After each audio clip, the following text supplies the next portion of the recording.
पत्रकाराच्या बातमी संकलनाच्या दरम्यान सरपंचाने पत्रकाराचा मोबाईल हिसकावून त्याचा अपमान केल्याची घटना जामोद येथे घडली। पत्रकार आपले काम करत असताना हा अपमानकारक प्रकार घडला। 9 ऑक्टोबर 2024 रोजी ग्रामपंचायतचा भ्रष्टाचार उघडीस येण्याच्या भीतीने वृत्तसंकलन करणाऱ्या पत्रकाराला बातमी घेण्यास विरोध। सरपंच पुत्राचा दबाव, तंत्राचा वापर करून अरेरावीची भाषा वापरत बातमी घेण्यास केला विरोध। तसेच पत्रकाराच्या हातातून मोबाईल हिसकावून घेतल्याने मोबाईलमधील घेतलेले पुरावे नष्ट केले। जामोद येथील प्रकार जनता शाळेच्या बाजूला वार्ड क्रमांक 6 मधील रस्ता विविध समस्या संदर्भात मागील महिन्यात सरपंच सचिव यांना घेराव टाकून ग्रामपंचायत कारभार चव्हाट्यावर आणला होता।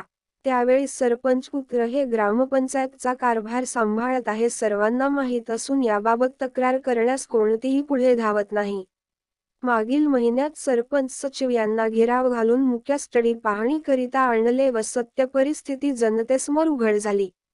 लोकांना येण्या जाण्याकरिता मोठी कसरत करावी लागत होती। नागरिकांनी सरपंच पुत्र समाधान दामोदर यांना विचारणा केली। मागील महिन्यात सरपंच सचिव यांनी आश्वासन दिले होते पण अद्याप रस्त्याची दुरवस्था झाली नाही, परंतु काम मात्र अपूर्ण आहे। घटनेच्या दिवशी ट्रॅक्टरद्वारे रस्त्यावर काळी माती आणून नेण्या जाण्याच्या रस्त्यात टाकल्याने नागरिकात चर्चा सुरू होताच गावातील महिलांसह वर्षाताई ताथरकर समाजवादी महाराष्ट्र प्रदेश अध्यक्ष महिला सभा यांनी सरपंच पुत्र समाधान दामोदर यांनी वार्ड क्रमांक 6च्या रस्त्यावर काळी माती आणून टाकल्याने रस्त्याची दुर्व्यवस्था झाली। याबाबत विचारणा केल्यानंतर लगेच आपल्या जवळील मित्रमंडळींना घेऊन सरपंच पुत्र घटनेच्या ठिकाणी उपस्थित झाले। रस्त्यात काळी माती टाकल्याची ती माहिती गाव माझा न्यूज चॅनलचे जिल्हा प्रतिनिधी पत्रकार राजेंद्र ससाने यांना मिळतात। घटनेच्या ठिकाणी उपस्थित होऊन रस्त्याची व्हिडिओ घेत बातमी संकलन करत असताना सरपंच पुत्र समाधान दामोदर यांनी वृत्तसंकलन करत असताना पत्रकारावर दबाव, तंत्राचा वापर करून अरेरावीची भाषा वापरत अर्वाच्य भाषेत बातमी संकलन करण्यास विरोध केला। सरपंच पत्रकारांना म्हणाला, आणण्यात आला फोन व्हिडिओ डिलीट करण्यास दबाव आणून पत्रकाराचा मोबाईल जबरदस्तीने घेऊन बातमीकरिता घेतलेले व्हिडिओ डिलीट करून बातमी घेण्यास मज्जाव केला।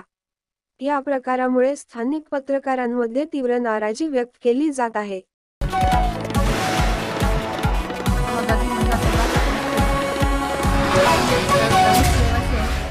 जोशी प्लॉटमधील हा भ्रष्टाचार समोर आणण्यासाठी मी वारंवार ग्रामपंचायतला तक्रार केल्या, पण ग्रामपंचायतनं काही त्याच्यावर दखल घेतली नाही। काल सुमारे 5:30च्या दरम्यानात माझ्या प्लॉटातली सरूबाई सीताराम दुर्डे ही माझ्या घरी आली आणि मला सांगत होती की राजू ढगे म्हणून हा व्यक्ती आपल्या प्लॉटमध्ये काळी माती टाकत आहे। मी तशीच उठून समोर गेली पाहत होतो, खरोखर तिथं समोर काळ्या मातीचे ढीग लागलेले होते। मी तसंच संबंधित ग्रामपंचायत कार्यालयाचे सदस्य म्हणून केशव काळपांडे त्यांना बोलावलं इथं आणि गावातले काही नागरिक ते पण तिथे उपस्थित होते आणि मी समाधान दामोदर यांना फोन लावला। त्यांना फोन लावून विचारणा केली की ही माती कोण टाकली, कोण आदेश दिला तुम्हाला इथं टाकायचा। तर ते समाधान दामोदर मला बोलले की तू कोण बोलणारी, आम्ही आमचे काम करून राहिलो, तू तुझ्याकडे लक्ष दे, आमच्याकडे लक्ष देऊ नको, असे उडवाउडवीची उत्तरे दिले।